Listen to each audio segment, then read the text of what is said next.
You are now listening to the Fantasy Whisper Podcast with your hosts, Johnny Game Time Hicks and Big Travy. Hello and welcome to the Fantasy Whisperers Podcast. That's Big Travy and I'm Johnny Game Time Hicks, and we're here to give you that fantasy football fix here on this awesome Tuesday night.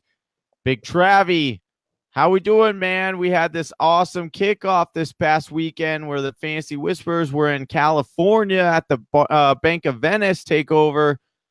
That was a lot of fun, man. We got to see a lot of fans. A lot of fans came out, enjoyed the drink specials, enjoyed the raffles and the giveaways. It's a lot of fun. Yeah, it was nice to do a lot of good things for the fans. They came out, they supported. You know, they took time out of their days to be with us, and we were able to give them some jerseys, some memorabilia. Our sponsor, our co-sponsor, Nosotros Tequila. Big shout out to Sasha and her crew at Nosotros Tequila. They helped us out with a couple bottle giveaways, and we just couldn't be more grateful to everybody that came out. So we love you, and it was an exciting time for the Fantasy Whispers. But, Johnny, it's an exciting time for fantasy football right now. I am super pumped. We're getting into preseason. We're getting into the grind of these camps, and I just couldn't be more excited for the season. Couldn't agree with you more. Speaking of fans and shout-outs, I got a fan of ours gave me this sweet football game time on there, baby. Yeah. That's what it's at. So thank you at Chelsea Buyers. Appreciate the shout out and the love, supporting your Fantasy Whispers. All right, Travis, we got a long show today. We're doing Shitty Committee Part 3.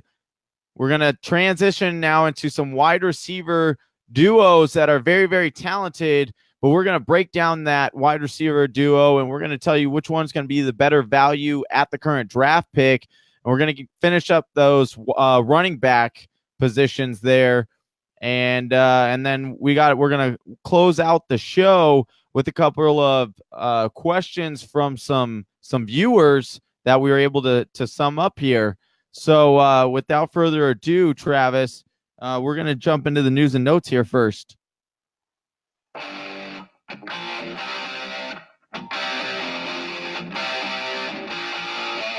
News and notes from around the NFL. All right, Travis, our news and notes are brought to you by SleeperBot app.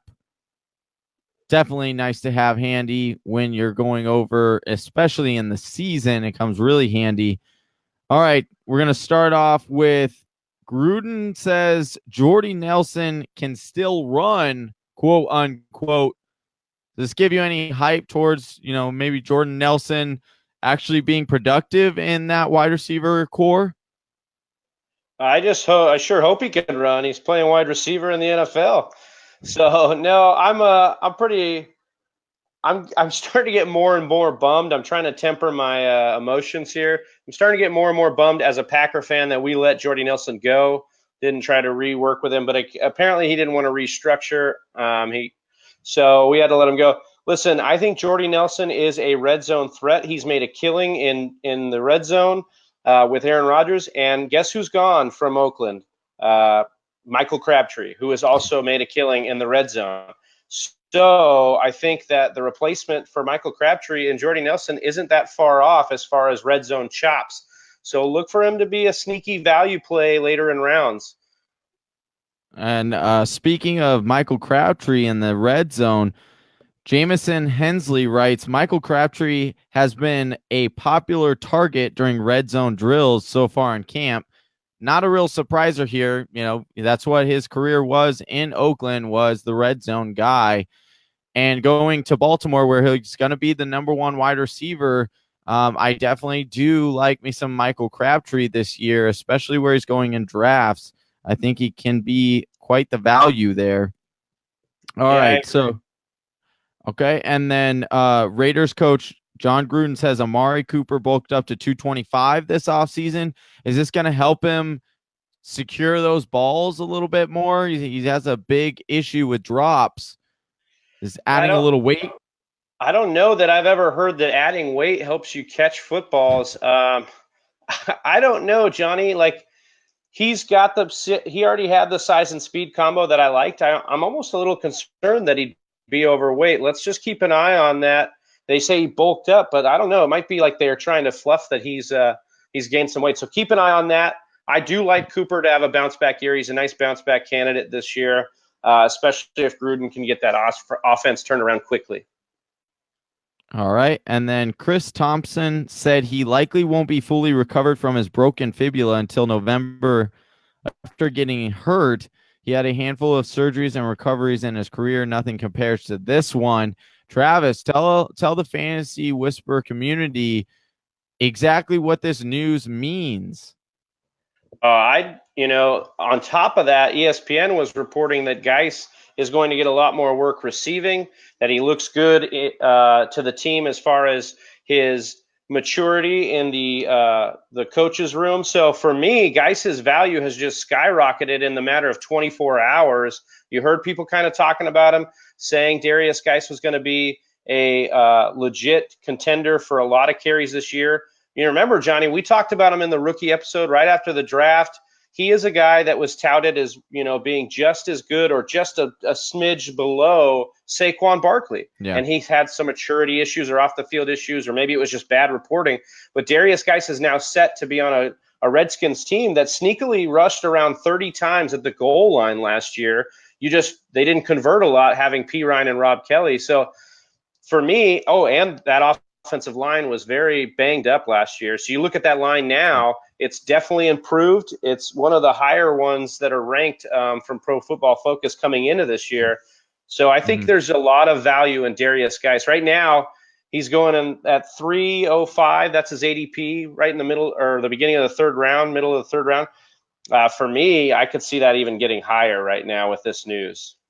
So my question, Travis, just off the top of your heads, I know that you haven't taken a dive into projections yet as far as moving Geis up yet because of this latest news, but considering his ADP and who's going around him, what are your thoughts on, Alex Collins is right around there. You have Kenyon Drake right around there. Derrick Henry is falling down to that area.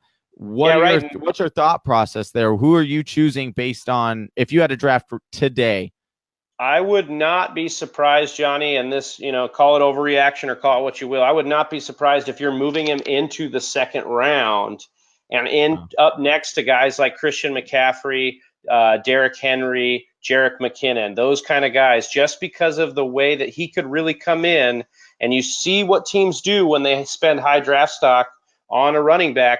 That's around 200 carries. So you start getting him more and more carries, and he starts to prove he has chops receiving, like they're saying right now out of camp. I mean, goodbye backfield. It's all Geis's after that. All right. And then Doug Baldwin is dealing with a sore knee and will be sidelined a, quote, few weeks. This is a little bit frustrating. You know me, Travis. I've not been a huge fan of Doug Baldwin throughout his career. I thought he was a little bit too boomer bust. And then I was finally on his bandwagon this year. Super excited about his ADP, oftentimes going in the third round, mid-third round. And then this comes out, and that's a little bit scary for me. What could be nice, though, is this could cause his ADP to plummet a little bit further, and he might actually start going after guys like a little whisper here, a little whisper of a guy we're going to talk about today, and Juju Smith. He might fall behind Juju, and at that point, I think that's an extreme value for Doug Baldwin. Yeah, I couldn't agree more, Johnny. I think if his value falls, or if his stocks falls a little bit, you'd be looking at an extreme value in Doug Baldwin. For me, the lingering knee issue is never good. It's never a good sign. It's never, when something's sore and they're talking about it being sore and that he just needs to lay off of it, sometimes that leads to surgery a lot of the time. So for me, it might need to be operated on. Just watch it carefully. And I think that, some beat reporters today said they think it's maintenance. Some people said that he would be all right. Pete Carroll said everything as usual. He says, 5 million different things in one sentence. So just watch it. I would just watch it. And the value could be there. All right. And then just a couple of other notes, and then we'll dive into our episode. Emmanuel Sanders performing at a high level. He's back. There's no doubt. Just snared a deep touchdown from Case Keenum on one-on-one drills, meshing well with his new quarterback. You called this, Travis. I am much more of a believer in Demaryius Thomas, but you've liked the ADP and just the fit overall. You think he can slide into that Adam Thielen role for Denver, in which case he could be a real steal when it comes to draft time. Yeah, he's going down there with guys we were talking about earlier, and Jordy Nelson and Michael Crabtree down in the 7th round. So for me, I like him more than Jordy Nelson because we just don't know about Oakland yet.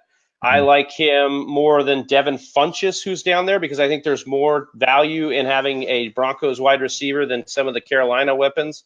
So for me, I like Sanders. I've been saying it all offseason. I think he's the better value. He is not so much on a decline as Demaryius Thomas has been over the last couple of years. So give me stock of Sanders, especially in the 7th round. I expect that ADP to go up a little bit, but not too much. All right, and then the last bit of news that we'll touch on today, 2 major takeaways from the 49ers offense today.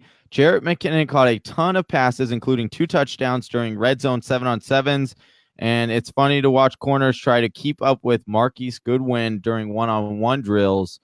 You want to touch on a little bit of both of these? I know that we're both pretty high on Jerick McKinnon. That's not really that much of a surprise to me to see that he feasted on 7-on-7 drills, especially considering what we think about the targets that he's going to get. But the Goodwin one is interesting, especially because he's going so late in drafts, and he could be the number 1 there. A lot of people are projecting as Pierre Garçon, but Goodwin has been impressing there. So what are your thoughts on both of those bits of news there? I like Goodwin, especially because he's going so late, and he's got more of an upside than Garçon's going to have. You know what Garçon's going to do in this offense. He's going to just feast on volume and targets and do his thing, but Goodwin could really pop at a lot of different times. And if Garoppolo can get his deep ball down, and that's the only concern for me, Johnny, is that, Garoppolo didn't throw the deep ball all too well last year, and he's not known for it. He's that typical New England prototype. He's going to, do his dink and dunk and kind of work the middle of the field. So for me, I like Goodwin. I mean, sure, why not at his current ADP? But gosh, I'm so excited for Jerick McKinnon. I can't help myself. I'm smiling about this McKinnon news, man. Yeah. Especially a day after they're talking about Matt Breida again. I'm just like, okay, where's McKinnon at? And he gets a puff piece the next day. So I do want to say hello. We got a couple people in here. Chris Hannon. Jason Schumacher. Jason, shout out to him. Made our logo, which you're repping right behind you. Yeah. Thank you, Jason. And then we got here just referring Chris, but Goodwin going to be this year's Thielen. That's a giant whisper right there for coming from the fans. I don't know if it's that big of a jump that he'll make, but I certainly think that he can be one of this year's hot targets that, looking back, you're like, oh, Goodwin was on a lot of, championship rosters, helping you to that championship roster. For sure. All right.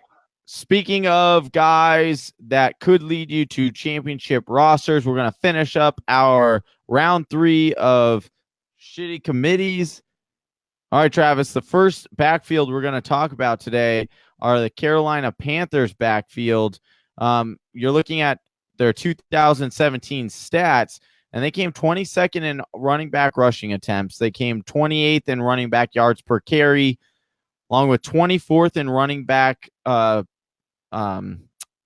fantasy points, and 20th in running back fantasy points per carry. So not really great numbers coming out of this offense. However, they were 7th in running back targets and 10th in running back receptions, which is interesting considering what everyone was talking about when they drafted Christian McCaffrey last year. They were like, oh, Cam Newton can't really throw to his running back.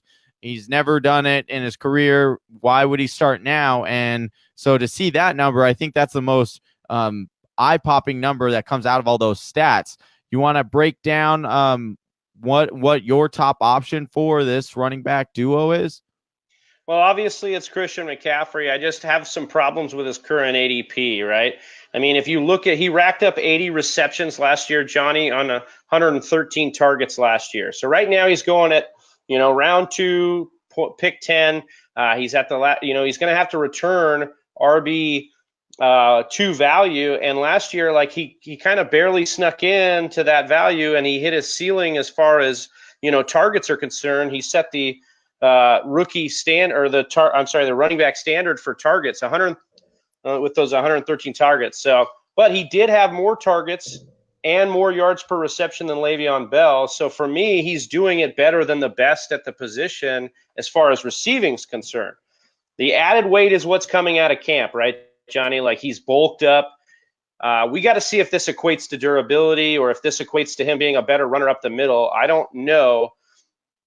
Does it actually stand a chance, Johnny, at hindering his effectiveness? Because he has that ability to squeeze through the holes and kind of find the gaps and really, find the burst. If you're a little bit bigger, do you not get those creases, or do you not hit him as well? So despite the lack of proficiency as a true runner, and they call him he can't be a third down back. Well, I mean, let's look at college, Johnny. 592 carries for 3,622 yards and 21 rushing touchdowns in his last 2 years at Stanford.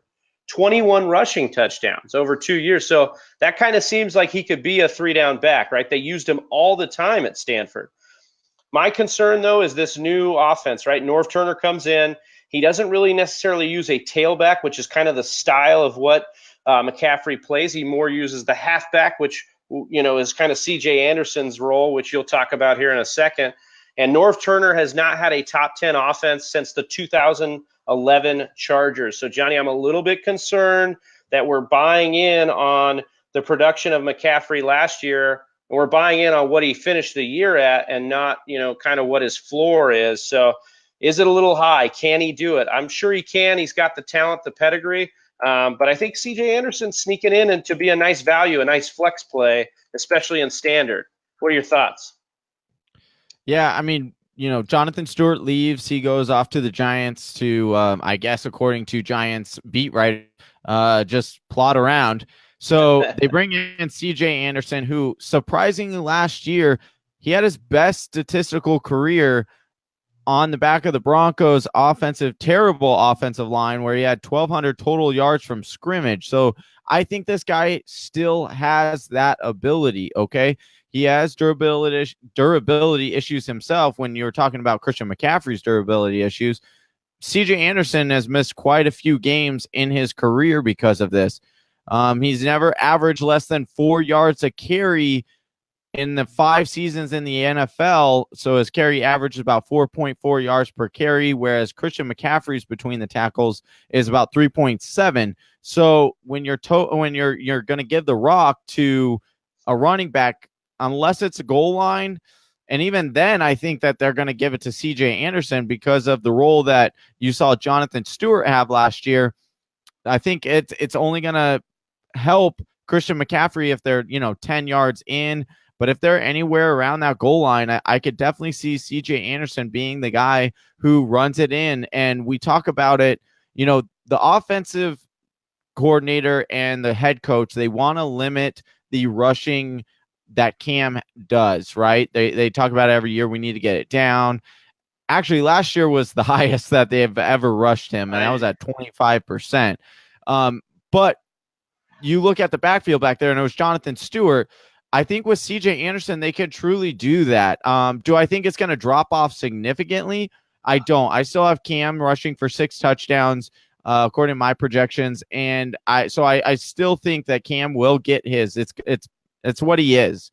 He's a rushing quarterback. But considering C.J. Anderson's ADP right now and 8.01 in the beginning of 8th round, Anderson has value as an RB3 or RB4 going into the 8th. And when you're looking at this offense, he definitely does have a nice upside that some of those other guys going around there might not have. And, talking about Christian McCaffrey possibly getting injured, now you're looking at a guy who's now moved into an RB2 slot, or would be, in my eyes and in my projections, he would then be an RB2 so that you could pick up in the 8th round. So I definitely like CJ Anderson's value right now.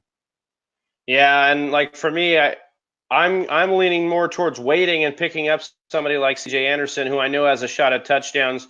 I think for me, McCaffrey, I'm avoiding him more often than not in drafts just because of where he's already at. I feel like you're buying in on, where his ceiling would be this year for me. So Yep. Hannah on a TD Vulture. That's yeah, definitely that's going to Cam. be. I mean, Yeah. man, Yeah. he rushes for touchdowns at the quarterback. I think he leads the NFL all time now. Yeah. So that's amazing. All right, Travis, we're going to jump into our next running back duo here. And our trio, as some information came out today, Possibly a quad if Turbin comes back, Oh, man. All right. So you want to jump into this Indianapolis Colts? You want to kick it off for us?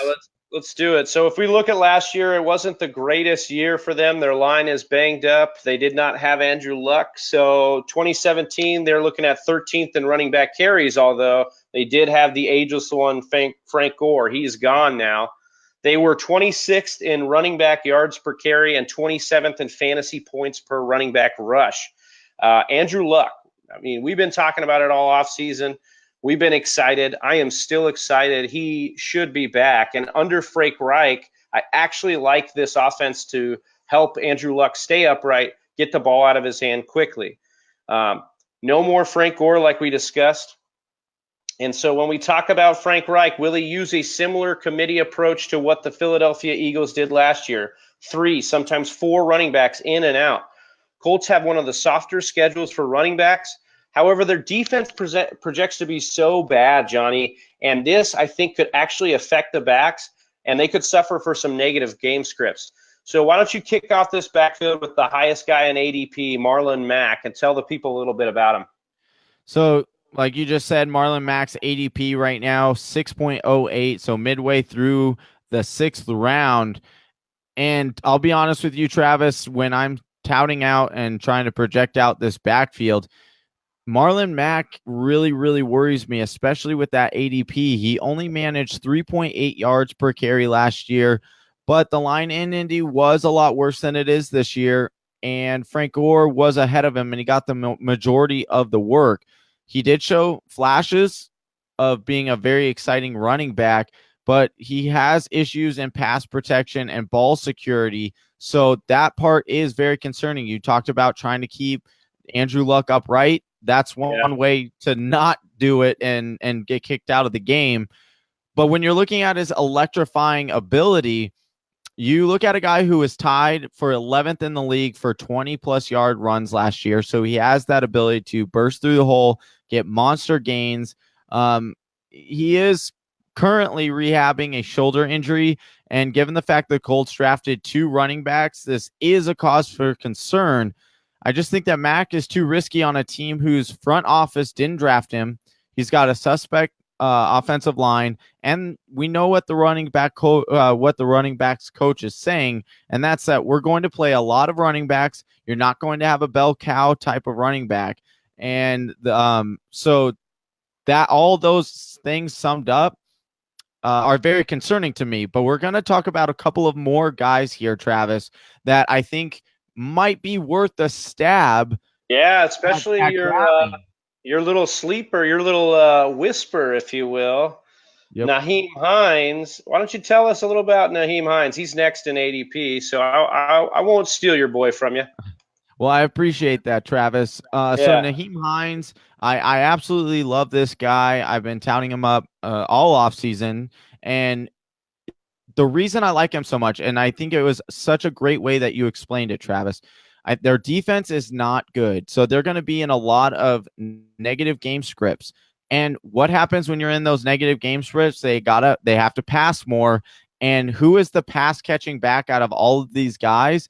And that's Nyheim Hines. He used to be a wide receiver. They transformed him into a running back in college because their wide receiver core in college was very, very good. So they didn't need any more wide receivers. They needed another running back. So they put him in that position.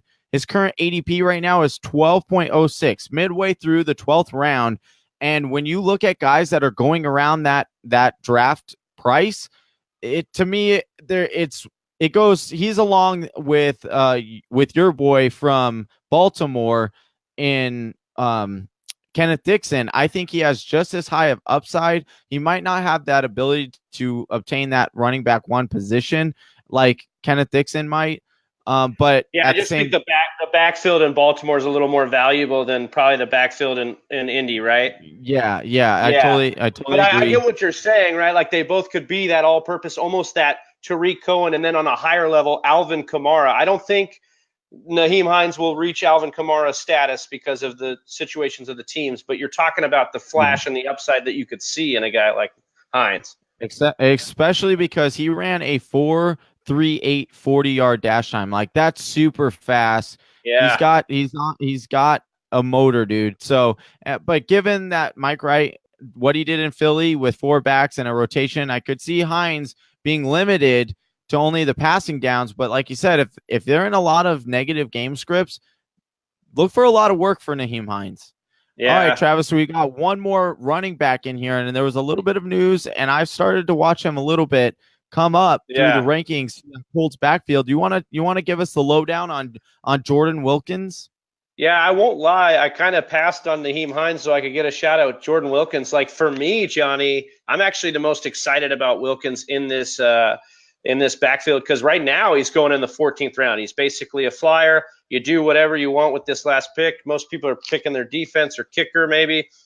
He's likely the best value, and he's currently like probably the best, most well-rounded back in the backfield. He's actually got ability in pass protection, size. He broke a lot of tackles in college. He also had decent work in pass catching, so he can do a little bit of everything. And we know that under Frank Reich, like we just talked about, he's going to get the work. So stasher, if you will, a little whisper for you at the end of drafts, Jordan Wilkins. He may not stay down there because the beat writers are kind of getting excited as well. And then, just to add insult to injury and more shittiness, if you will, to the committee is Robert Turbin, whose ADP is undrafted, but if he comes back from suspension, he could add just even more, but we know Frank Reich coming from Philly, he may want to keep 4 running backs on the roster. So look out for that.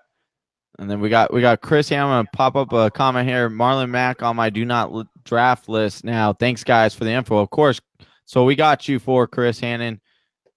Us fantasy whisperers are going to help you determine which one of these guys you're going to want and which one you're not going to want. Speaking of guys that you're going to want and not want, I don't want to go that far, Travis, because that's a little bit, overselling it here. But we're going to switch over to wide receivers. And the first duo that we're talking about, two wide receivers that are projected to be on a good offense, ones that we both might like.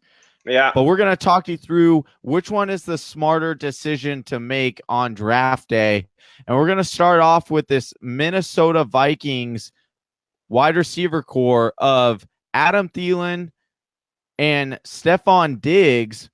Adam Thielen's current ADP is 3.10, and Stephon Diggs' ADP right now is 4.01. So first pick in the 4th and near the last pick in the 3rd.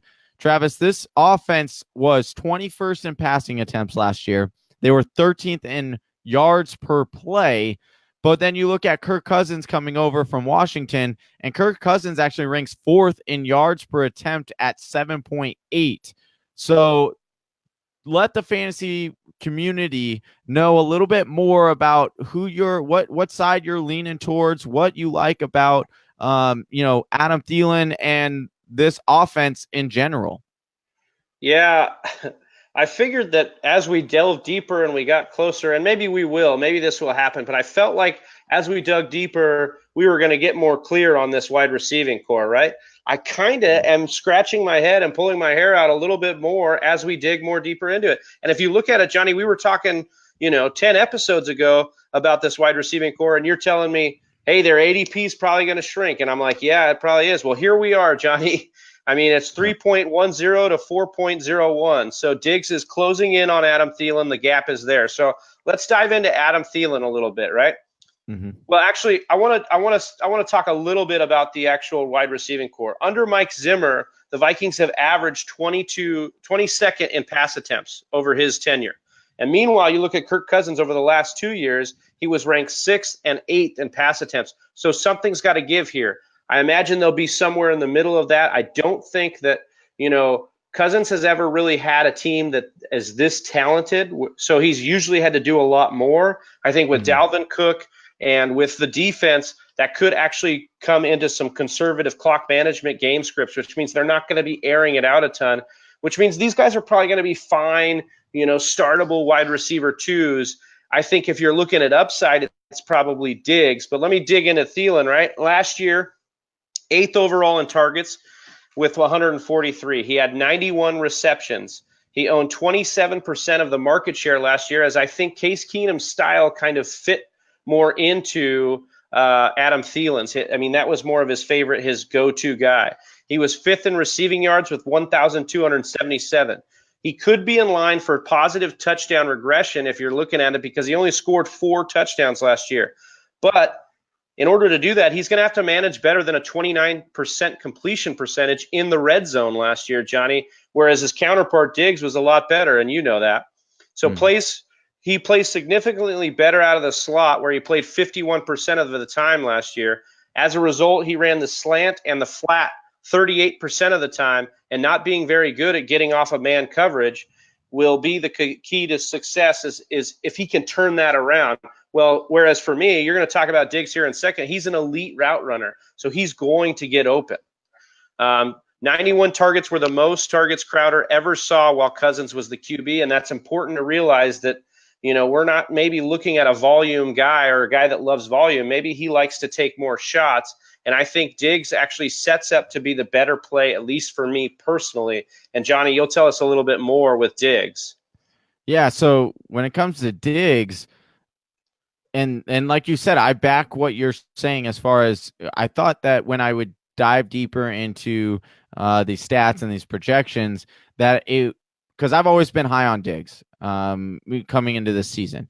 I just thought the fit was a lot better between Cousins and Diggs than it would be between Thielen and Cousins. But you look at Diggs last year, right? So he had a career high in touchdown receptions with 8. He scored on a monstrous 12.5% of his receptions last year. So you got to expect, you know me, I'm more of a conservative fantasy player when I do my projections. I don't like to say, oh, well, if this player did that last year, I certainly think that they could either match it or they're going to exceed. Now, is that possible? Yes, it is in the realm of possibilities.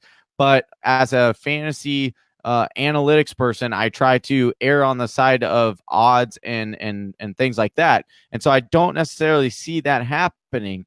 Another interesting thing that you have to take note when you're considering Diggs is that he is a little bit injury prone, right? He had a groin injury handicapping his final 8 weeks or so in the year until he had the monster games against the Eagles and the Saints in the playoffs. And one interesting thing that I read when I was doing some research is one of the keynotes that could have happened against the Saints is they put their best corner not on Diggs. They actually put him on Thielen in that game. And as a result, Diggs was able to have monster game. He had 207 yards on 14 receptions in those 2 games. So yeah. So Johnny, I actually have a question along that same line of thought. So we're talking about it, and do you think the defenses will kind of shift that narrative this year, and they'll actually put more of their best corners on Diggs? And if so, does that hurt his value? And could you see a universe where Thielen actually benefits because of that?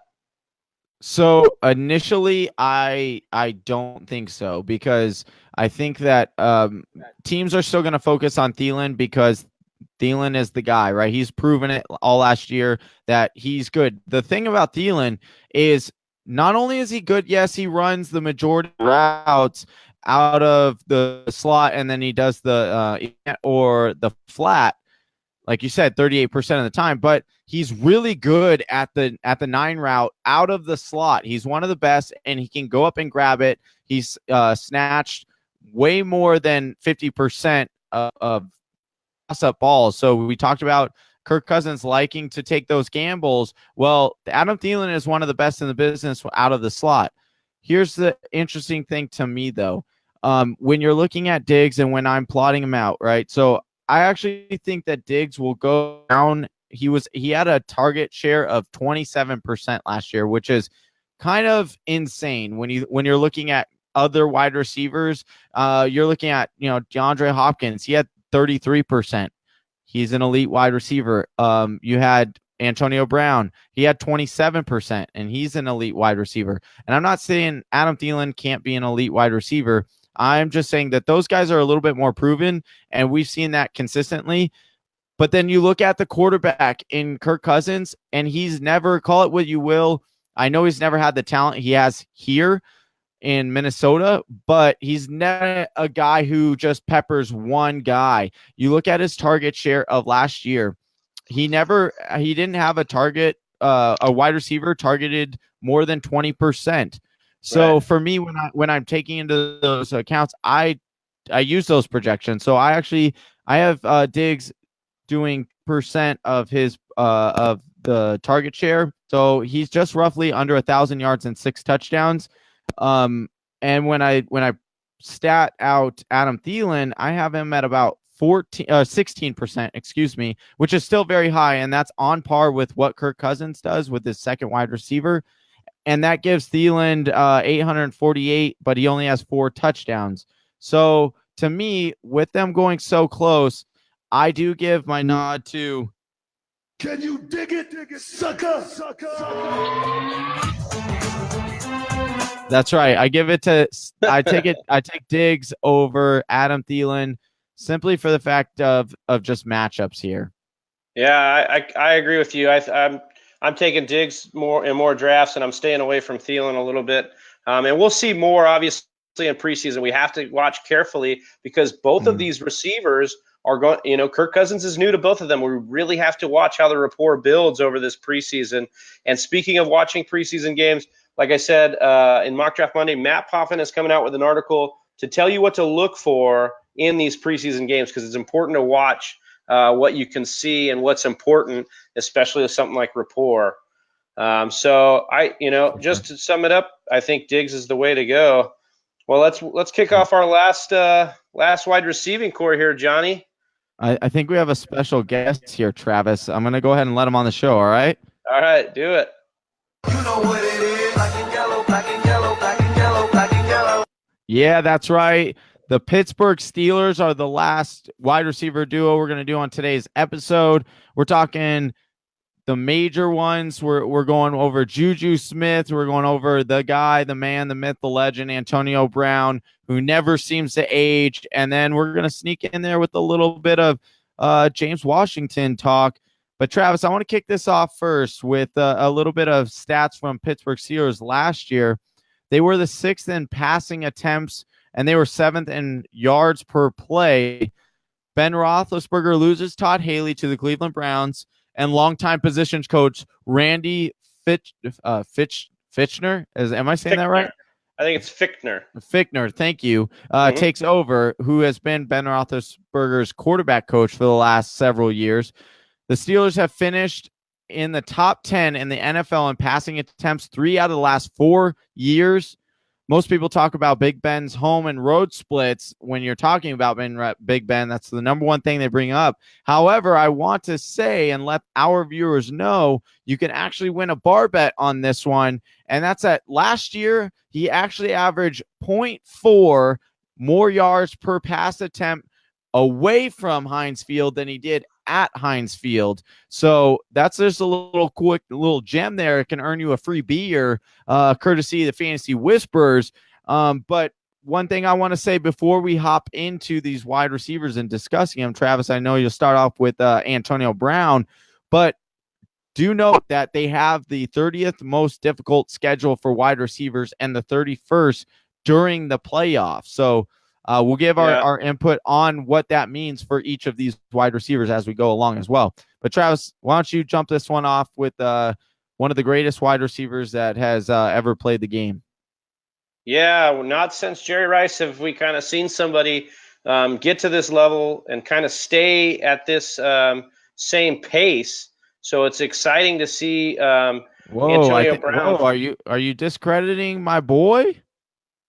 Wow. Oh, Larry's great. Don't get me wrong, but I'm talking about torrid pace. When's the last time that Larry Fitzgerald was the #1 fantasy wide receiver. That's kind of what I'm talking about here. So Antonio Brown has finished as the #1 wide receiver in PPR scoring 4 straight years in a row and 4 top 3 finishes in standard.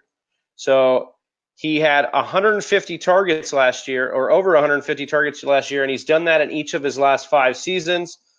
He also led the league in receiving yards with 1,533, and he missed a few games last year too.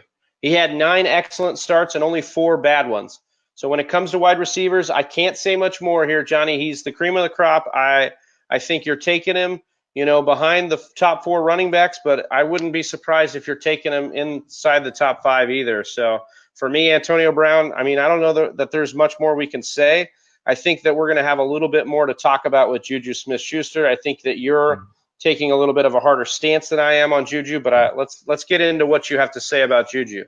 So before I jump into Juju, I just want to make a couple of key notes that you mentioned there, Travis, with Antonio Brown. So Antonio Brown had 9 excellent starts. So what that means is that he had over 9 games where he scored over 10.5 fantasy points for your fantasy team. He only had 4 bad starts, which means he gave you less than 6 points. Why is that important? Why am I bringing that out? Well, you look at the most difficult schedule amongst wide receivers. Antonio Brown has done this year after year. He's been matched up with the best of the best cornerbacks, and he still produces. He did that last year. I'm not worried when it comes to his schedule. I throw it out the window. Antonio Brown is an anomaly, okay? But when I talk about Juju Smith-Schuster, all right, his ADP right now is 4.08, so midway through the 4th round. Well, what we need to remember is this guy is young, okay? He's only 22 years old. And to put that into perspective, well, the Denver Broncos just drafted Sutton. That guy's 2 years old, 1 year older than Juju Smith. And then you look at who Atlanta just drafted as the #1 overall wide receiver, and he is 2 years younger than him. So Juju Smith is still very, very young. If I'm in a dynasty league, I am trying to get this guy for sure because he's going to be a talent. And you look at the fact that he didn't even earn a starting role until week 3 when Martavis Bryant went out with his suspension. His snap count took a big jump from the 30s up to the 50s and then sometimes into the 60s, which is excellent. You definitely like to see that as a fantasy player. He only had 6 excellent starts compared to Antonio Brown's 9, but he also had 5 bad starts compared to Antonio Brown's 4. So when you're looking at that from that perspective, he's a little bit more boom or bust. And this is where I look at schedule. So the schedule is very difficult. And I know he's going to play out of the slot. I know Travis is going to argue that. And yes, you'll get a little bit easier coverage there in the slot. However, they're not going to run 3 wide receiver sets all the time. So for me, I just have a little bit more hesitation. Those, you're looking at guys that are going right around him, and Cooks, Gordon, Demaryius Thomas, and Alshon Jeffrey. There's a couple guys I like a little bit more than Juju there, considering they're #1s for their teams. There's a couple guys I don't like in that bunch, but you look at his overall play last year. He finished last season with over 900 yards and 7 touchdowns and under 80 targets, which is insane. 58 catches to maybe 75 catches next year. Travis, I'll let you know on what I have him touted as right now. I got him at 89 catches for 1,000 yards and possibly 8 touchdowns. So that's what my projections are. I think your projections have it pretty much nailed right there. He is safely within wide receiver 2 categories. I like where he's, you've got him projected there too. Yeah, he had a couple bad games, like you said. He was also learning this offense. He was a rookie. He was very wet. He was coming in. They didn't really, have him all the way in, and he still did a lot of work. But the thing for me is he plays with that Hines Ward attitude, with that I'm going to go and do the dirty work. I'm going to set my blocks. I'm going to finish my blocks. And he does that dirty work, which means he's going to stay on the field more. The snap counts are going to stay in those 50s and those 60s this year. He is the, no doubt #2. And of those guys we talked about, you look at Cooks, boomer bust for sure. Josh Gordon, we don't, we're getting we're getting, we'll actually talk about him a little later. It's getting a little sketchy with Josh Gordon again, so we're trying to worry. Demarius Thomas has, had his career is declining just a little bit. You can see things going down that weren't there. And Jeffrey, this rotator cuff surgery that he's recovering from is now kind of making him questionable. So for me, Juju's healthy. He's young, like you said. He's talented. You have him projected in wide receiver 2 territory. I think, getting that guy in the 4th round right now, I think is actually really good value. And of those guys we just mentioned, he's arguably in the best offense and maybe the best QB of the bunch, at least as far as experience. And sorry, Travis, real quick. I just wanted to, I am closer to your project. Sorry, I had 89 targets and 65 receptions. 65 receptions. So I'm right around where you are. I definitely second what you were saying about, Yeah. And I think you talked about the wide receiver, the 3 wide receiver sets. I think with how good we are seeing James Washington pick up the offense, and the coaches are actually saying they like James Washington, they may run more wide receiver sets. We're talking about Randy Fichtner taking over, and he was essentially the quarterback's coach a long time for Ben. He's going to give the keys to Ben. It's going to be some of that no huddle we saw last year. I'm kind of excited for this offense a little bit more. As crazy it sounds, as a 13-win team last year, I might be a little bit more excited to see what they do, especially, what if they just, they find Le'Veon Bell taking some plays off or something like that. They might just want to throw it even more. So tell the people a little bit about the, currently being not being drafted, but some of our whisper from earlier this year, James Washington. Yeah, Travis, I have to give you a big shout out on this one, and I have to say I apologize. Because when you mentioned on our second show... Hold on. Somebody get this. Are you recording this? Somebody stop the tape right now. I think Johnny just said he's got to give this one to me. Yes, I do. I just want to take a moment of silence to bask in this.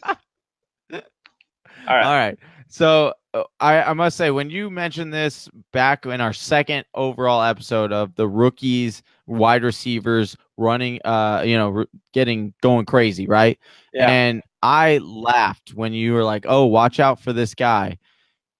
And as I dived a little bit deeper, and I looked at what this offense could sustain, I started to see a little bit more of a carving out for him, for James Washington. And you look at a guy who he was the 60th overall pick in 2017 draft, and he's already making noise. Coaches are already saying he's doing really well. They're projecting him already as saying this guy's going to really push for that 3rd wide receiver spot.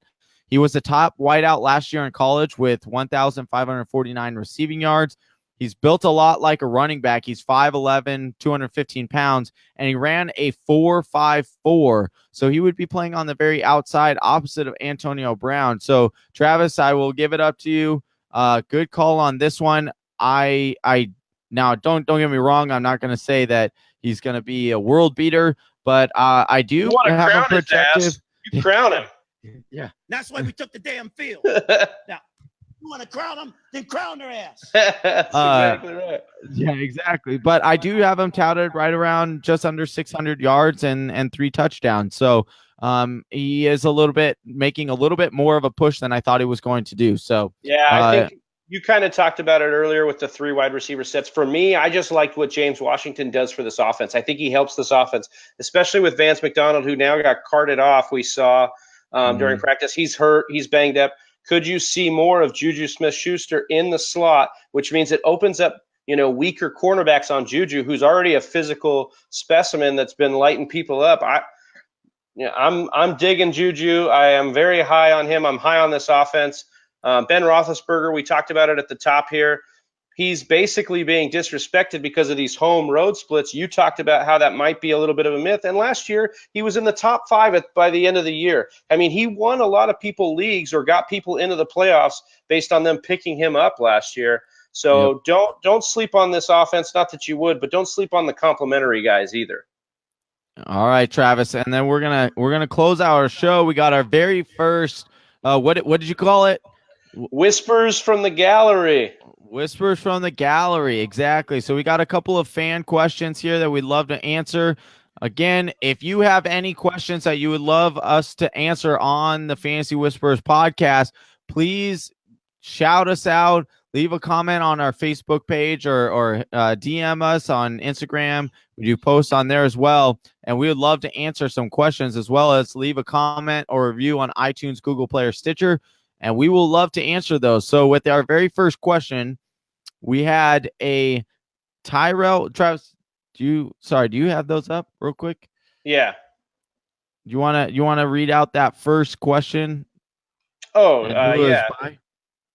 Yeah, so the first question was by, I'm actually going to go with the Josh Gordon one.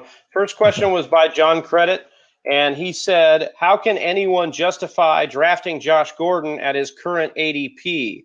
I'm going to go ahead and take this one, Johnny, because I've written on Josh Gordon a couple times already this summer, and I've been doing some studying on the offense and Tyrod Taylor's fit.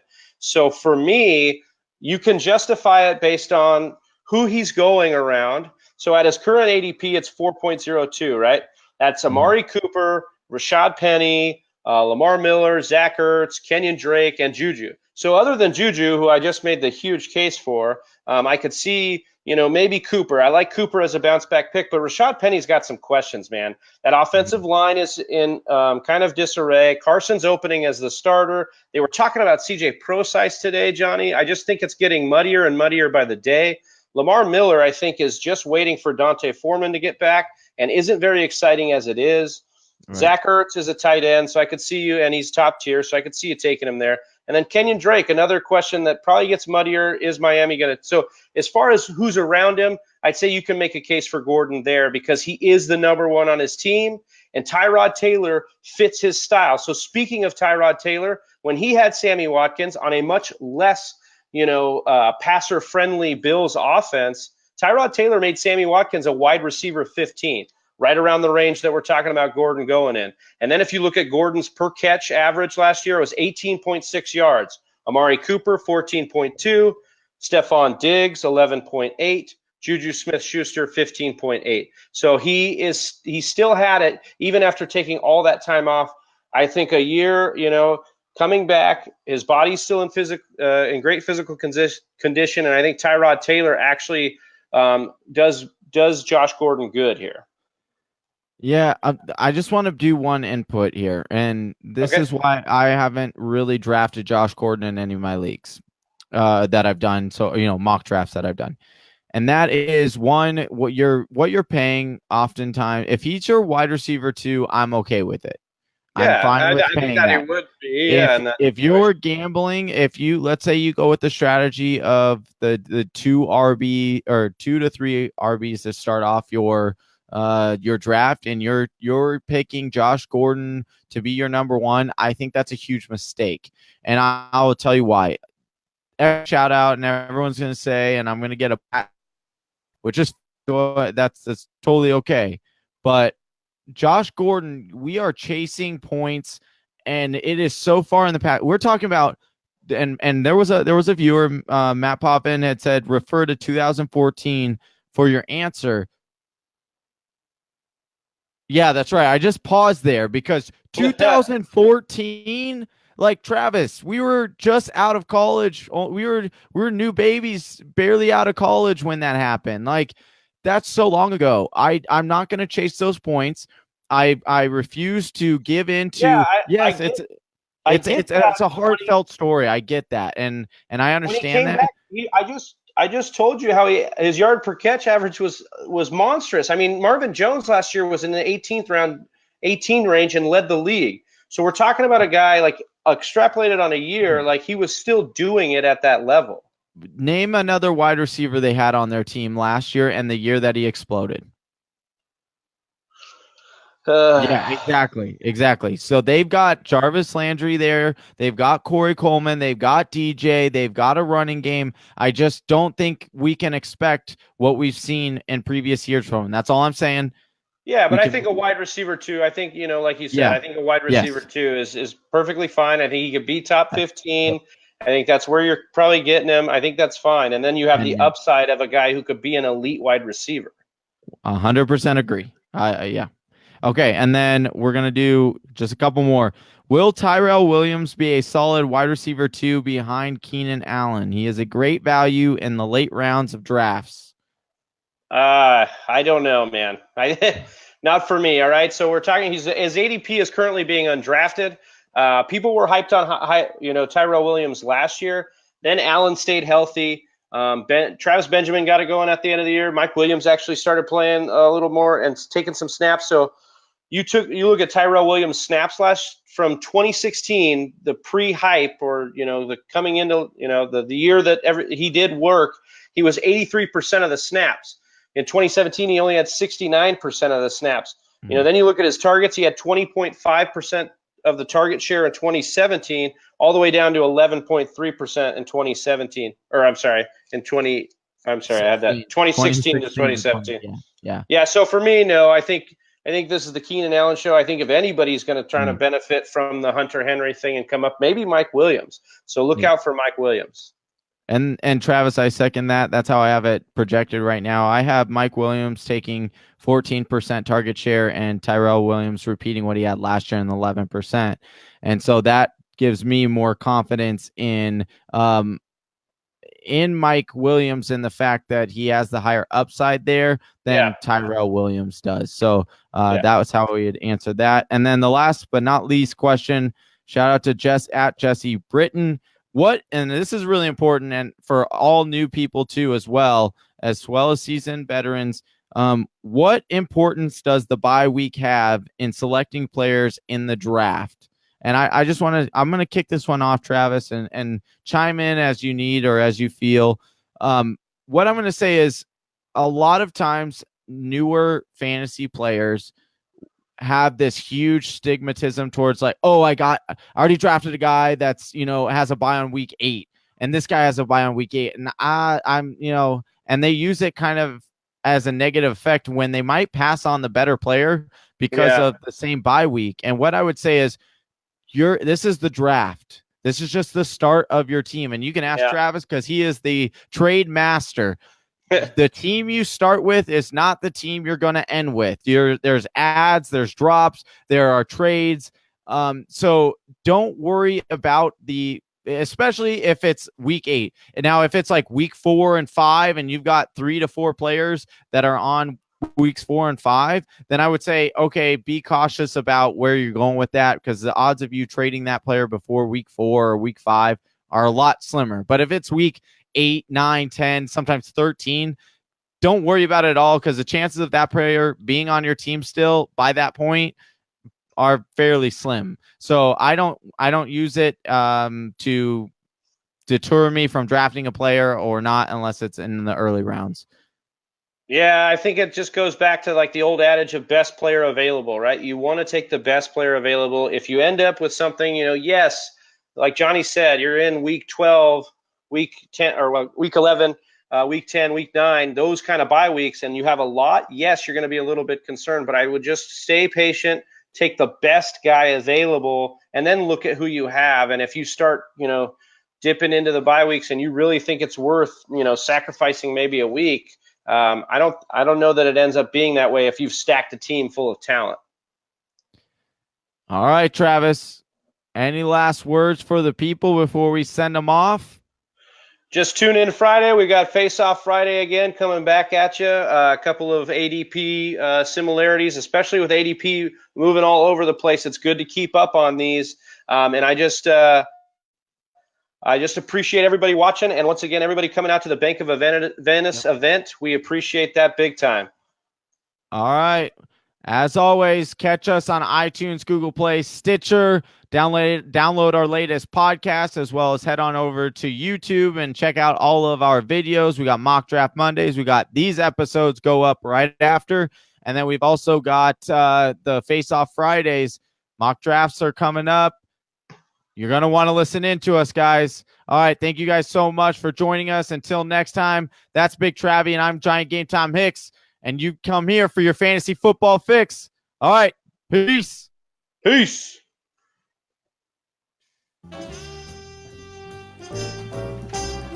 Thank you for listening to the Fantasy Whisperers podcast. You can hear more from John and Travis on Google Play, SoundCloud, and iTunes. You can also follow us on Instagram, Facebook, and Twitter at TF Whisperers.